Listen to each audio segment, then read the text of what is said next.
Assalamualaikum warahmatullahi wabarakatuh. Ketemu lagi kita. Saya berharap ini audio sistemnya agak baikan. Malum ini disiarkan dari Balai RW sambil jaga COVID.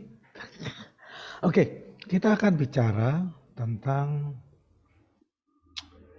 apa itu? Oh, HAKI atau HKI. Hak atas kekayaan intelektual atau sering juga sebagai hak kekayaan intelektual. Ya. Ini lagi ngetren nih, zaman sekarang itu harus salah share. Zaman sekarang itu harus memperhatikan masalah haki. Orang nyebutnya seringkali salah ininya dengan paten. Padahal paten sama haki itu dua hal yang berbeda. Ya. Paten bagian dari haki, tapi haki itu tidak selalu paten. Ya, ingat itu. Ini penting. Jadi setelah Anda ngambil mata kuliah ini, setelah sesi ini, Anda itu pinter bisa bedain. Oh ini harus kita patenin nih mereknya. Oh nggak tahu orang ini. Ya, apa bedanya? Nanti kita masuk satu-satu. Oke, kita akan ngomong tentang definisinya, ruang lingkupnya apa aja. Yang utama kita akan bicara tentang hak cipta, merek, rahasia dagang, desain industri, paten, dan terakhir indikasi geografis. Ya, hak atas kekayaan intelektual saya akan nyebutnya sebagai haki. Ya, kadang-kadang HKI, tapi intinya sama ya. Itu timbul karena adanya usaha pemikiran dari manusia. Nah, maka keluarlah berbagai hal yang diproduksi. Dari situ keluarlah haki. Ya, intinya kayak gitu. Masalahnya, apakah saya setuju dengan itu? Tidak. Kenapa? Mereka beranggapan bahwa karya-karya tersebut timbul karena menggunakan semata-mata pikiran dari sang inventor atau kreator. Ya. Sementara saya bilang, oke, dengan berbagai pertimbangan ekonomi, cuman agak repot. Kenapa? Gini. Ini agak filosofis, tapi nggak apa-apa lah. Nama juga rada ngawur saya. Saya loh yang ngawur. Gini, satu institusi, kalau dia karyawannya bikin ciptaan, maka jika tidak diperjanjikan, otomatisnya ciptaan tadi adalah milik institusi. Kenapa? Karena institusi yang menyediakan sarana, prasarana, bahkan orang tersebut digaji. Oke? Nah, perkara habis itu ada perjanjian kerjasama antara kreator yang karyawan tadi dengan institusi tersebut, itu hal belakangan. Intinya karena yang modalin siapa? Institusi, maka yang punya institusi. Pakai logika itu ya, pernah kepikir nggak? Kreator itu oksigennya dari siapa? Mataharinya dari siapa? Nyawanya dari siapa? Sehatnya dari siapa? Harusnya yang menyediakan yang punya kan? Satu. Yang kedua, secara umum hak tersebut ada dua. Satu adalah hak moral, yang kedua adalah hak ekonomi. Hak ekonomi itu artinya Anda boleh menjual belikan hak tersebut pada orang lain. Salah satunya dengan lisensi. Oke. Sekarang kalau kita lihat dari hukum Islam, itu dikatakan bahwa setiap perbuatan kecil bagus dibalas, jelek sejelek apapun dibalas. Nah, yang menarik adalah balasannya di mana? Bisa di dunia, bisa di akhirat. Bisa sekarang, bisa besok. Cuman, kalau umpamanya hak ini tadi dieksekusi sekarang, maka perbuatan baiknya dia itu dibayarnya sekarang. Bentuknya apa ya? Duit itu tadi. Kalau udah pahala gue ya ada palamu tapi sedikit. Kenapa lah kamu udah tukar sama duit, kamu jual dengan harga murah banget. Seru ya? Maka nanti kita mulai mengenal, saya tidak tulis di sini, tapi Anda boleh cari. Kalau ada copyright, maka nanti ada copyleft. Apa itu? Cari di Google. Tugasmu lah, apa itu copyleft. Oke? Baik. Kenapa kemampuan intelektual? Itu adalah yang kaitannya di ilmu pengetahuan, seni, sastra, maupun teknologi. Melalui kemampuan intelektual, melalui daya rasa, cipta, maupun karsa, kemampuan dengan pengorbanan tenaga, waktu, dan biaya. Nah, garis besar di tenaga, waktu, dan biaya ini yang mereka bilang, yo dibayar dong ongkosnya. Maka ini nanti akan keluar terutama di mana? Di hak ekonominya. Oke. Nah, kalau di sistem hukum Indonesia, hak itu ada di mana? Itu udah dari dulu ada yang namanya hak kebendaan. Menurut pasal 499 Burgerlijk van Wetboek. Benda adalah tiap barang. Nah, itu ciptaan kemudian dianggap sebagai benda. Kenapa? Kaitannya dengan TRIPS. WTO dulu, World Trade Organization, itu dulu bilang, aduh ini harus dikaitkan juga. Kenapa?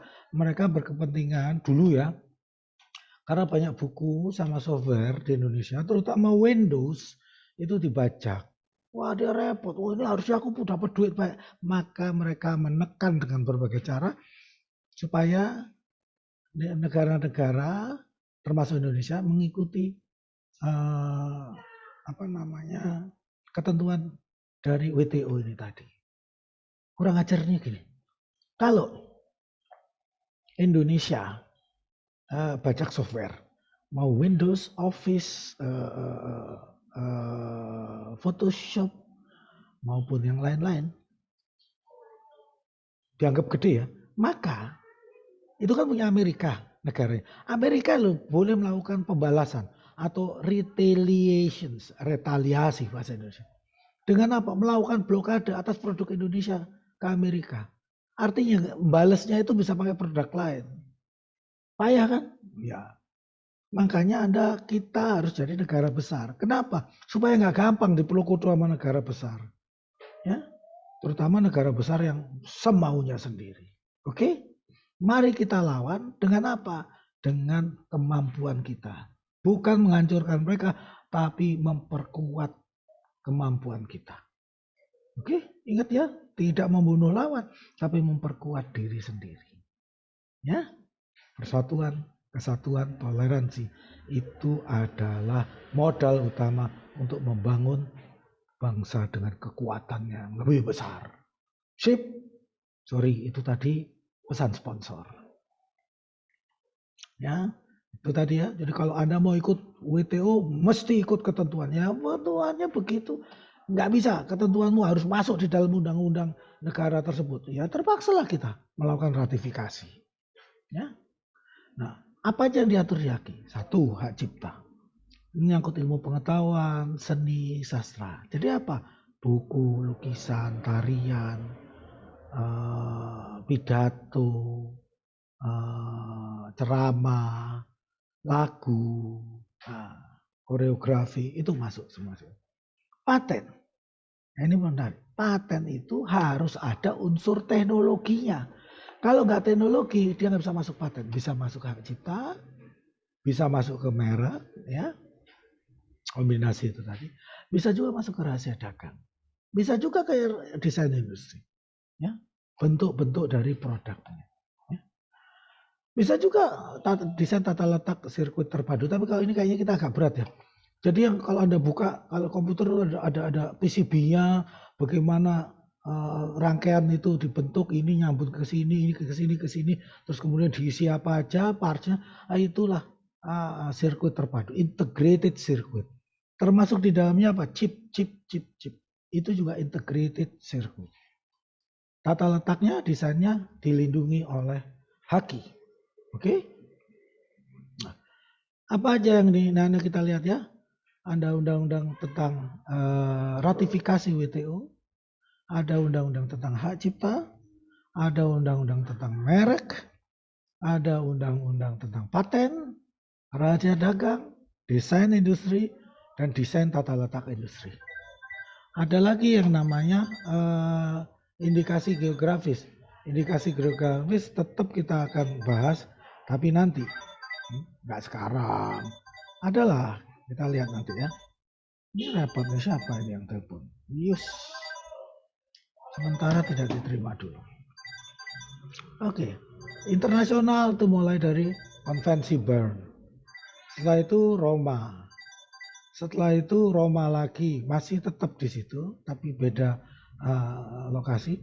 Kemudian konvensi tentang pajak berganda. Saya nggak tahu di mana, lupa saya. Waktu itu saya ikut di mana, lupa saya. Kemudian Geneva Treaty, Traktat Geneva tentang pencatatan penemuan-penemuan ilmiah. Ya. Wah, habis itu udah nggak karu-karuan, banyak kan. Repot, ini aja deh. Mari kita ngomong langsung ke hak cipta. Apa itu hak cipta?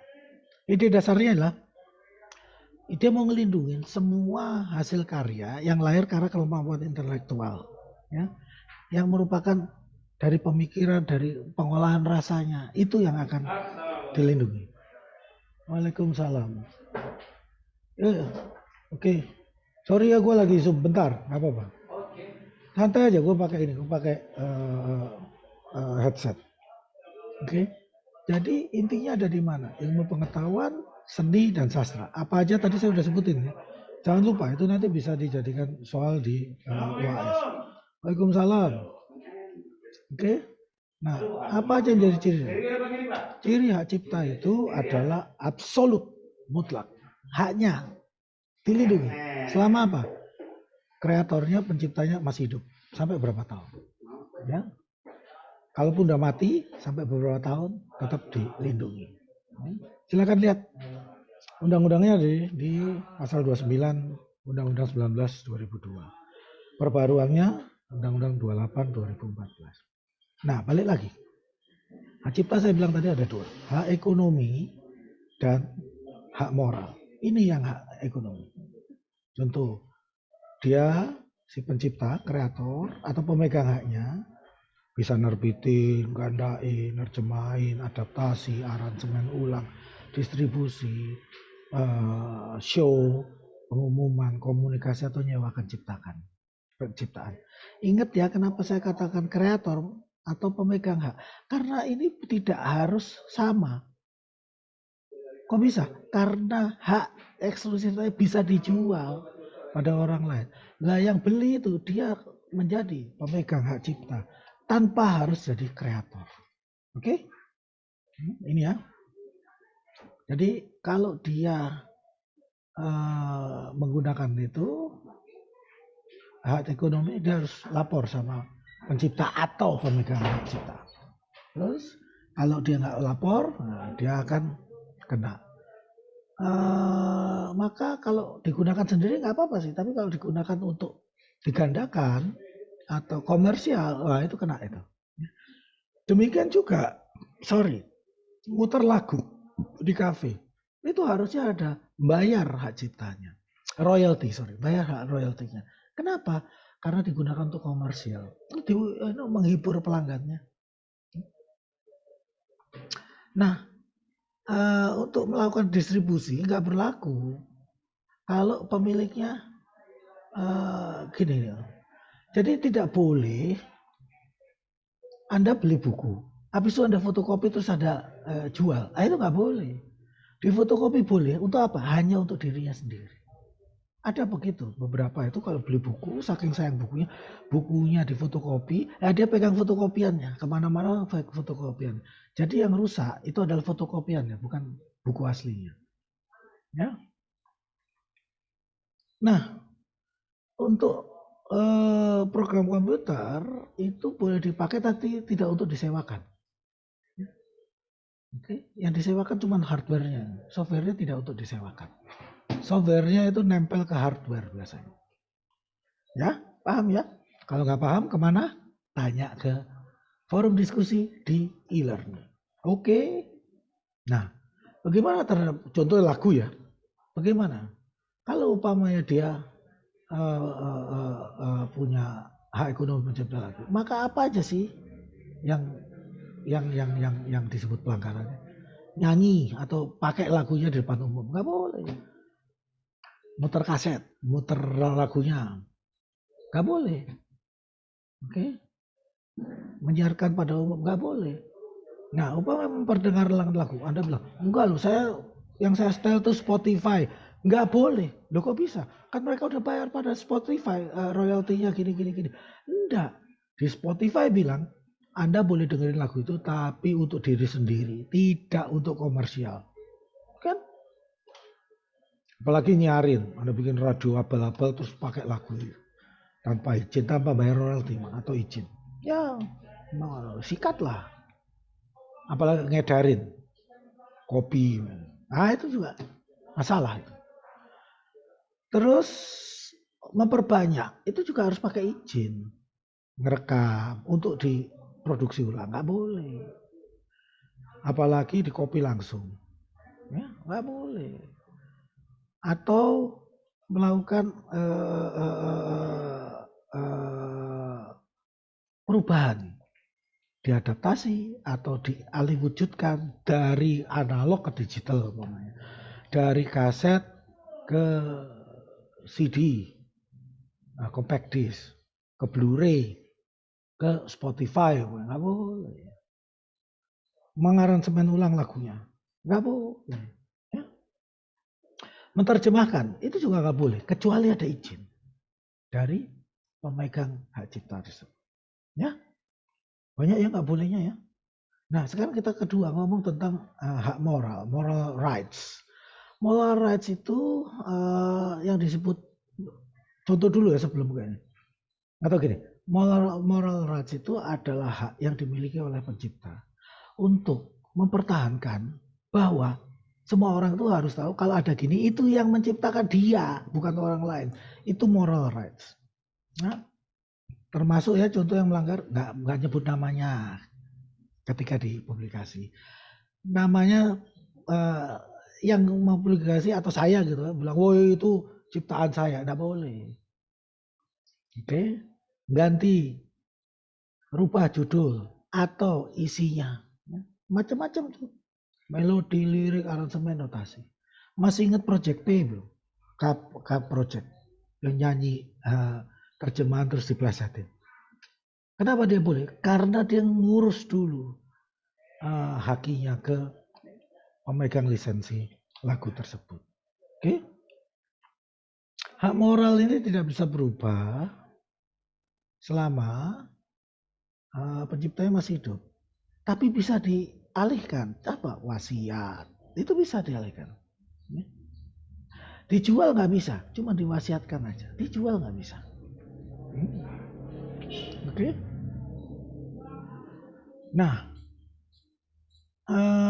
setelah itu tetap sampai dia kemana-mana, hak moral tersebut tetap ada, cuman apa? Disebutkan namanya, penciptanya ini. Bab dirubah-rubah sudah boleh dilakukan. Pokoknya yang pencipta udah meninggal ya. Nah, kemudian kita ngomong tentang merek. Merek itu Anda lihat ya, bisa cuma huruf, bisa logo, bisa gambar, bisa 2 dimensi, bisa 3 dimensi, bisa pakai hologram apa. Yang untuk membedakan antara punyanya satu badan, satu orang, satu perusahaan terhadap badan-badan yang lain.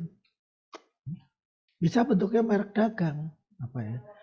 Barang tersebut untuk diperdagangkan, jual belikan. Ya. Bisa juga merek jasa. Oke? Ingat ya, kuliah ini bukanlah ilmu satu-satunya. Ini cuma membuka pintu keilmuan Anda. Maka bisa jadi saya akan tanya, berikan saya contoh dari merek dagang, berikan saya contoh dari merek jasa. Wapo. Kalau nggak gitu Anda nggak buka Google. Oke? Kadang-kadang jadi dosen itu enak ya, bisa semena-mena. Makanya Anda cepat-cepat lulus, master jadi dosen. Dan jangan semena-mena kayak saya. Oke? Nah sekarang kita lihat merek. Merek itu mulainya dari Undang-Undang 2161, 1992, 1497 dan sebagainya. Lihatlah. Gimana syaratnya? Merek itu ada syaratnya ya. Kita ngeliat itu diaturnya di pasal 5 Undang-Undang. Merek itu ada macam-macam, tapi yang jelasnya nggak boleh didaftar apa? Satu, dia bertentangan dengan moralitas, agama, kesusilaan, ketetapan umum. Upamanya mereknya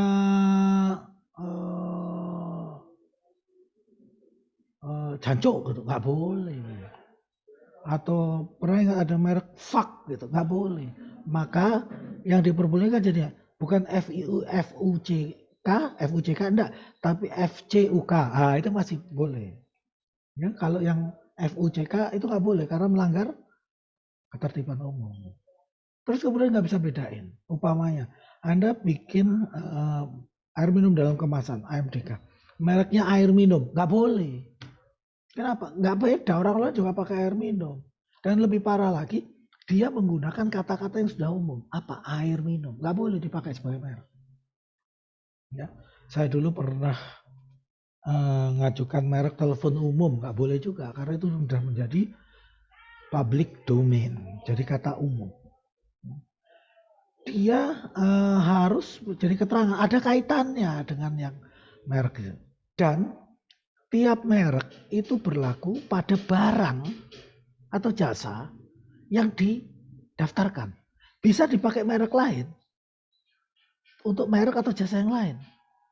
Contoh, ABC. Ada baterai, ada kecap. Belum lagi ada yang lainnya. Mereknya boleh, kenapa? Yang ABC ini khusus hanya untuk baterai. Yang ABC ini khusus untuk kecap dan sebagainya.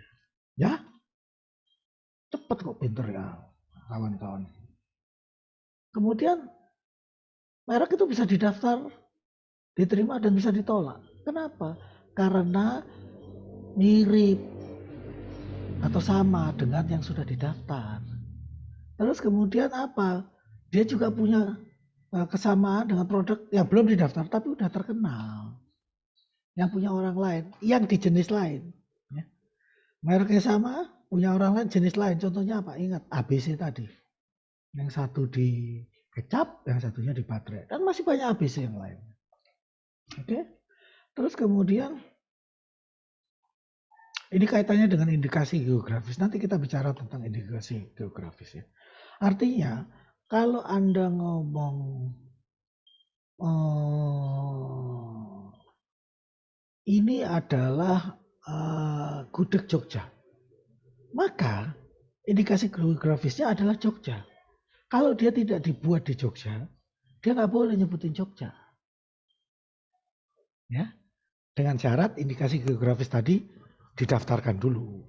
Selama belum didaftarkan, ya masih bisa dipakai. Oke? Nah, sekarang kita lihat jenis merek itu ada apa aja. Secara umum ada dua ya. Apa tuh? Satu merek dagang, yang kedua merek jasa. Ingat yang tadi ya. Apa itu merek dagang? Itu nanti Anda mesti lihat lagi. Merek dagang itu adalah yang untuk perdagangan. Artinya barang. Ada wujudnya. Kalau merek jasa itu artinya pelayanan. Wujudnya absurd. Merek dagang apa? Mi ABC. Nah, umpamanya motor Yamaha. Kalau jasa apa? Konsultan publik, PricewaterhouseCoopers. Enggak ada barangnya, dia cuma ngasih jasa untuk keuangan. Apalagi firma hukum Sentot Baskoro. Enggak ada barangnya. Yang dijual apa? Jasanya. Jadi kalau tempat lain itu saya ngomong ini dibayar loh. Cuman karena Anda sudahlah. Anggap aja saya ketipu gitu aja lah ya, gampang. Nah, itu contoh ya. Ya, jadi bisa bedakan antara merek dagang dengan merek jasa. Dua-duanya bisa menghasilkan uang. Ya. Dua-duanya tujuannya apa? Dibedakan dan kemudian unsurnya komersil. Ya. Jangka waktunya apa? Pasal 28 Undang Merek 10 tahun. Merek loh ya 10 tahun, bisa diperpanjang. Lebih dari itu kalau nggak diurus bisa dipakai orang lain. Nah, sekarang kalau ribut gimana? Kalau ribut tentang mereknya masih ada penyelesaian sengketa. Maka kemana? Pengadilan niaga. Apa yang dituntut? Ganti rugi atau dihentikan. Biasanya tambah satu lagi, minta maaf. Yang palsu atau yang kalah disuruh minta maaf di koran. Bisa begitu. Oke, sekarang kita masuk ke desain industri. Desain industri itu apa sih? Ya, dia ngomong pokoknya ada kreasi baru, sifatnya tentang keindahan, terus kemudian untuk menghasilkan produk atau komoditas industri atau kerajinan tangan, ada susunan dari bentuk, konfigurasi, komposisi garis, warna, dan gabungannya. Maka itu menjadi desain industri, menjadi milik dari si pendesain. Ya. Umurnya 10 tahun juga, sama seperti merek. Contoh, ini contohnya, nah, lihat nih. Kursi males 3D ini. Nah ini siapa yang mengikuti ini? Nggak boleh. Dia harus punya izinnya. Ini bentuk konfigurasi kursi ini nggak boleh. Ini juga nggak boleh 3D. Ini komposisi nggak boleh. Ini juga nggak boleh. Oke? Nah, ada satu yang menarik. Desain industri itu kadang-kadang terus ngakalinnya gini. Komposisi, garis, dan warna. Oke. Kalau ini tak tambahi lingkaran, tak kasih garis, itu udah beda loh. Repot loh, hati-hati loh. Bisa diakalin seperti itu. Ya. Umpamanya ini. Gambarnya sandaran tangannya melengkung. Kalau dibuat lurus udah beda loh. Itu repotnya desain industri. Apa bedanya dengan merek? Ya, itu desain industri adalah penampilan satu produk secara keseluruhan. Kalau merek cuman untuk membedakan namanya. Ya. Sama 10 tahun. Tapi kalau desain industri nggak bisa diperpanjang. Cuma sekali. Nah, sekarang ada lagi yang namanya rahasia dagang. Apa itu rahasia dagang? Rahasia dagang itu adalah satu informasi, nggak boleh diketahui umum. Jadi dipegang sendiri. Apa aja bidang teknologi, bisnis yang ada kaitan nilai ekonomisnya. Bisa untuk modal jualan. Dan secara aktif dijaga kerahasiaannya oleh siapa pemiliknya. Ini ruang lingkupnya. Apa aja yang dilindungi? Bagaimana cara memproduksinya, bagaimana cara ngolahnya, bagaimana cara jualnya, bagaimana hal-hal lainnya, upamanya resepnya. Contoh, yang paling mahal dari Coca-Cola itu apa sih? Merek, iya, tapi ada lagi yang lebih mahal. Rahasia ramuan dasarnya. Karbon dioksida berapa persen, gulanya berapa persen, anunya berapa, dan sebagainya. Itu dijaga. Itu rahasia dagang untuk mereka. Ya. Pemilik rahasia dagang tentu saja dia selain punya hak, dia juga punya kewajiban. Dia pakai itu rahasia dagangnya. Pakai sendiri. Kasih lisensi pada orang lain. Tentu saja dengan kata-kata kamu boleh pakai tapi nggak boleh kasih orang lain atau jual pada orang lain. Oke. Nah, terus kemudian apa yang menarik dari sini? Menggunakan sendiri rahasia dagang.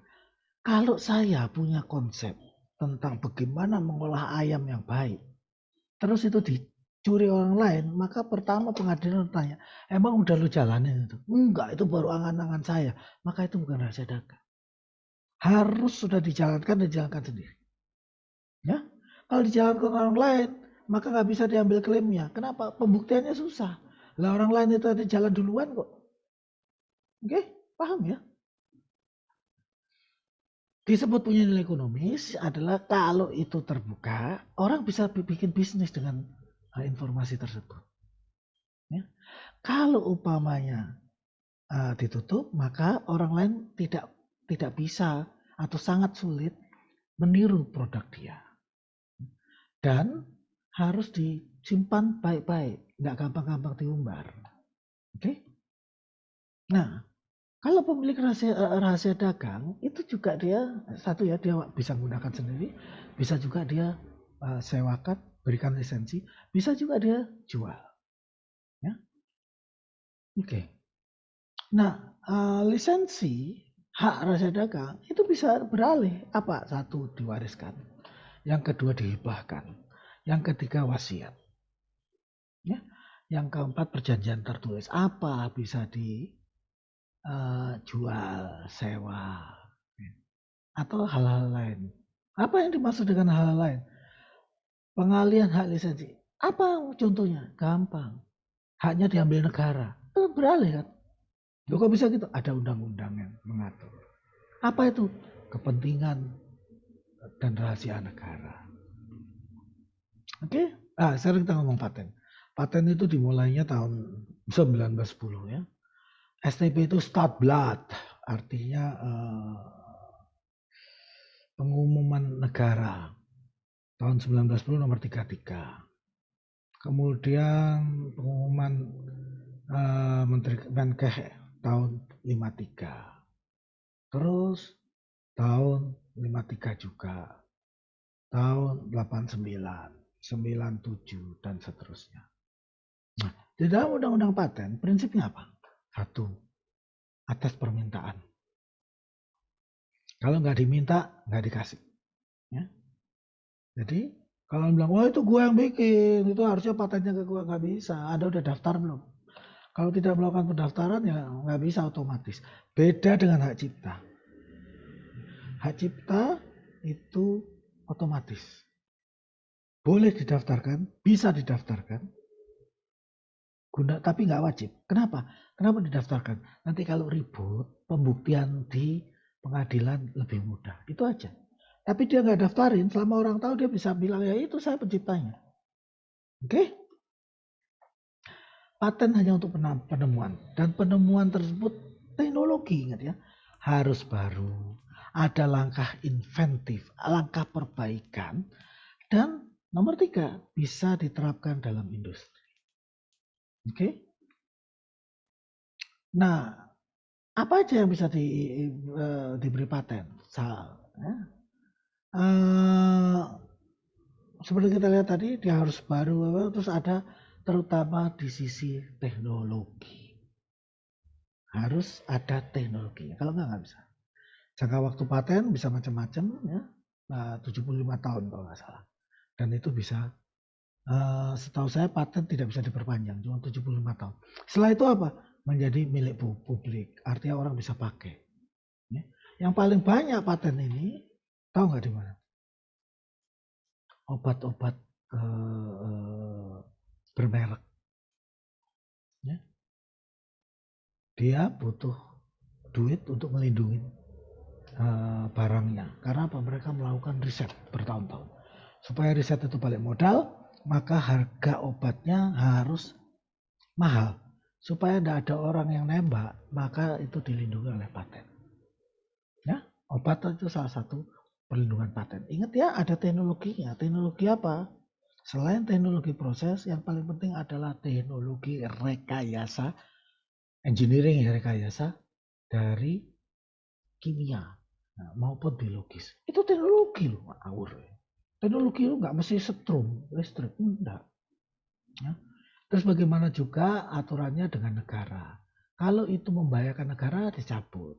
Kalau itu membuat negara terganggu, itu bisa ditangguhkan.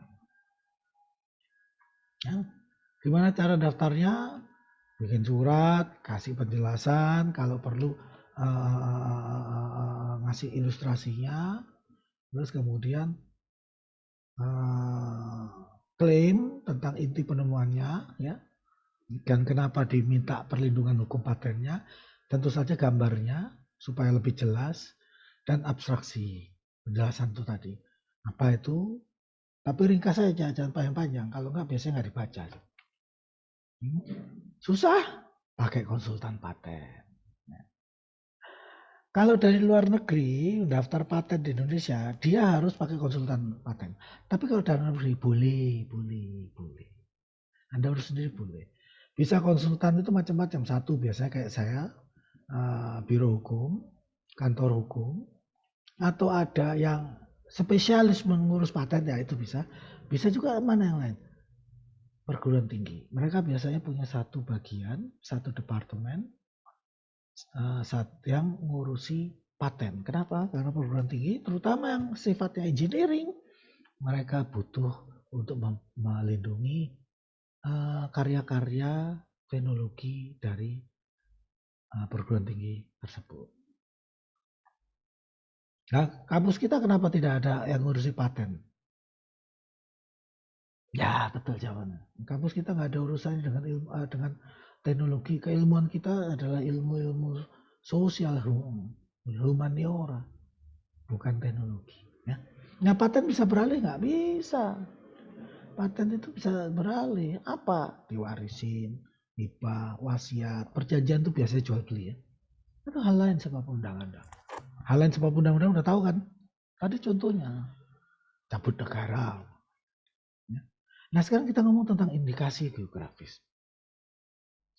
Indikasi geografis tadi saya ngomong tentang Gudeg Jogja. Nah itu sebenarnya adalah bagaimana dia melindungi supaya orang nggak gampang-gampang bilang ini produk ini berasal dari sana. Padahal bukan dari sana.